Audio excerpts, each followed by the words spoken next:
Y vamos a hablar ahora un poquito acerca de los tan mencionados libertarios, los liberal libertarios, ¿no? Que, bueno, allí en Argentina tenéis a Javier Milei, tenéis a Agustín Laje, creo que también es argentino, si no me equivoco. Y bueno, no sé por qué razón tiene mucho atractivo entre los jóvenes esta gente, ¿no?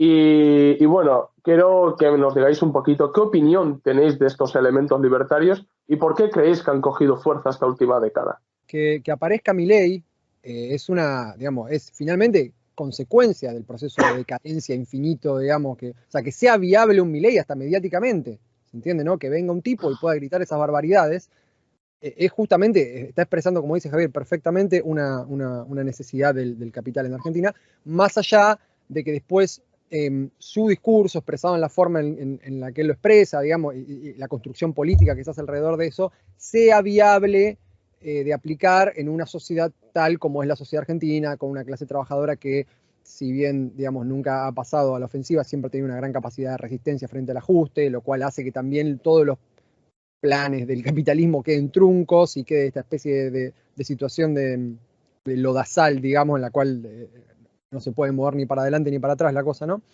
En relación a lo que vos decías, el desenvolvimiento de estas formas liberales obviamente varía de país en país. Uno puede establecer un vínculo entre Milei y Vox. Evidentemente estamos hablando de fenómenos distintos porque hablamos de países distintos y además, digamos, el atrezo que le pongan, digamos, va a estar adornado el fenómeno político de acuerdo a las características de cada país, ¿no? Entonces ahí en Vox tenemos unos tipos que pueden ser, digamos, algunos abiertamente franquistas, digamos, porque, bueno, un poco lo permite la situación.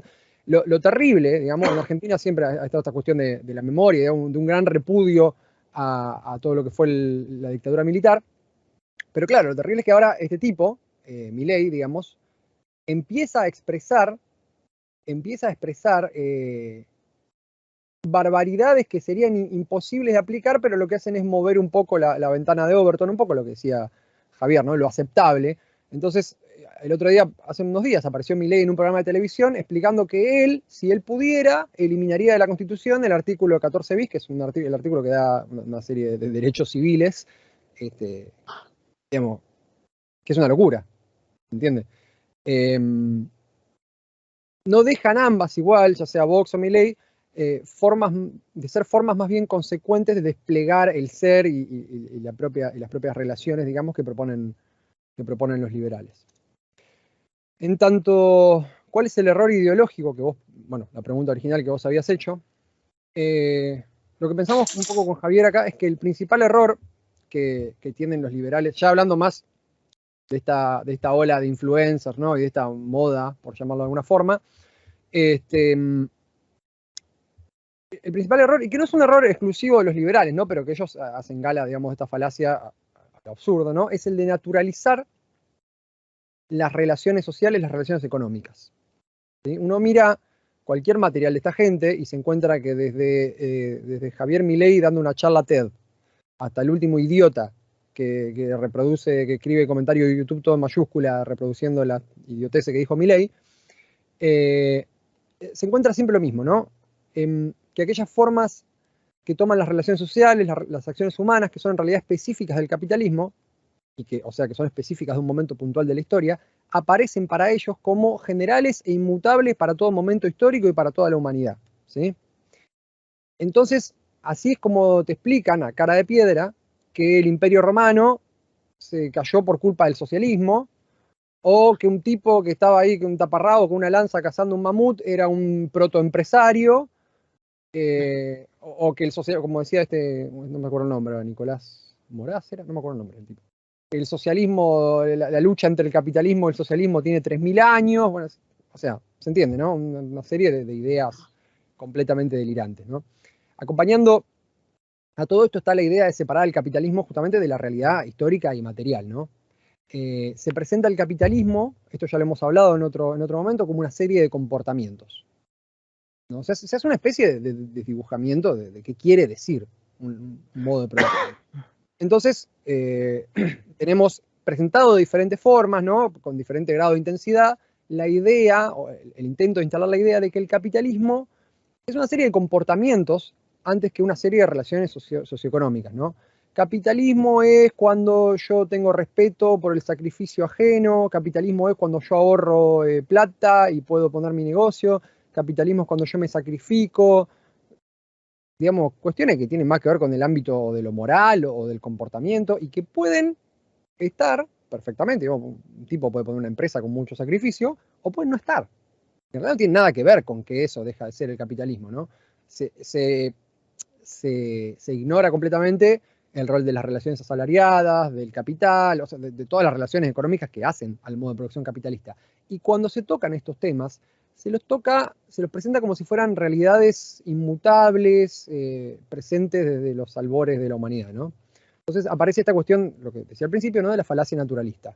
La idea de que el mercado, la idea de que el orden burgués liberal de las cosas, que es un orden que es reciente en la historia, ¿sí? En los cientos de miles de años que tenemos en el planeta, es una continuación cultural de un cierto orden natural.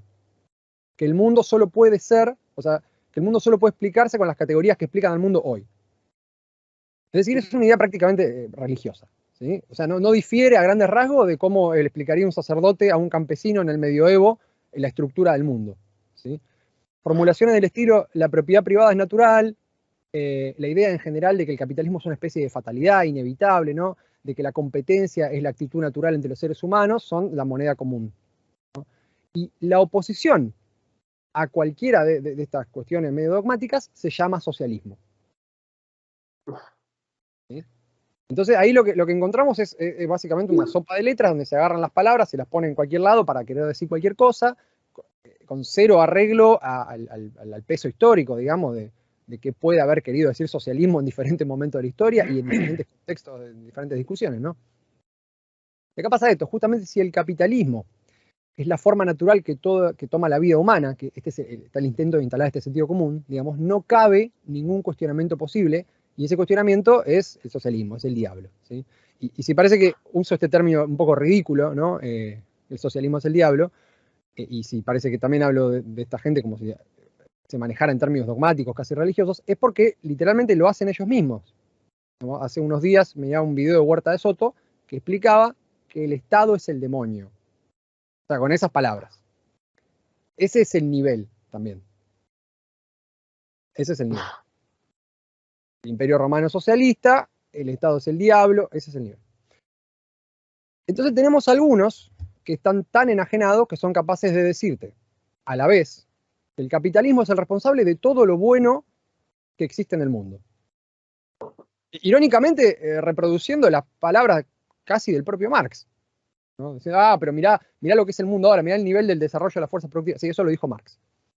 Entonces son capaces de decirte eso, pero que cuando la realidad no se ajusta a sus expectativas, o cuando el capitalismo opera como el propio capitalismo, salen a decir que en realidad el capitalismo no existe en ningún lado. Y que en realidad todo es socialismo. ¿No? Entonces nos encontramos con esas formulaciones absurdas que comentaba vos, ¿no? Que Alberto Fernández, que es un tipo que históricamente es un socialdemócrata, más bien liberal, es comunista, de golpe es Stalin. ¿No? ¿Cómo hacen esto? Mediante un truco discursivo que ya explicamos en su momento. Lo que se hace es, y esto es interesante, lo hace muchísimo Milei, lo hacen hasta cierto punto Gloria Álvarez también, se amalgaman los conceptos a propósito en el discurso, ¿no? De manera completamente, o sea, a propósito, se nublan los conceptos y se amalgaman los conceptos capitalismo y liberalismo. Entonces se habla de manera intercambiable de capitalismo y liberalismo como si fueran lo mismo, y a la vez, en la medida que es posible, se habla de liberalismo como si el liberalismo fuera solo aquello que tiende a los preceptos de la escuela austríaca. Entonces, liberalismo es cuando escuela austríaca, liberalismo es cuando capitalismo, capitalismo es cuando escuela austríaca, entonces como el de la escuela austríaca es una serie de dogmas bastante absurdos, digo, vayan y vean lo que es la praxeología o el axioma de acción, digamos, que son cosas que dan para discutir. Si capitalismo es cuando eso, y eso no se entiende, o es mucho, o sea, es difícil ver qué es, entonces capitalismo no es nada o no existió nunca, ¿no? Eso le permite a estas personas, con diferentes expresiones políticas, ¿no? Presentarse como una supuesta renovación, bajo el argumento de que este constructo que inventaron, este capitalismo que nunca existió, nunca se le permitió desarrollarse correctamente, o no se ha profundizado lo suficiente, o nunca ha existido. Digo distintas expresiones políticas porque algunos son más obscenos en esto y otros no. Digo, Milei es un tipo mucho más político, el tipo te habla del capitalismo como el orden de las cosas, mientras que tenemos a otros como Gloria Álvarez que te dicen que el capitalismo no existe. Famoso el video de Gloria Álvarez diciendo que en Latinoamérica nunca ha habido capitalismo y que el único medio intento capitalista que hubo fue en Chile con los Chicago Boys, y ella cínicamente dice que, bueno, que tuvo un costo alto. Y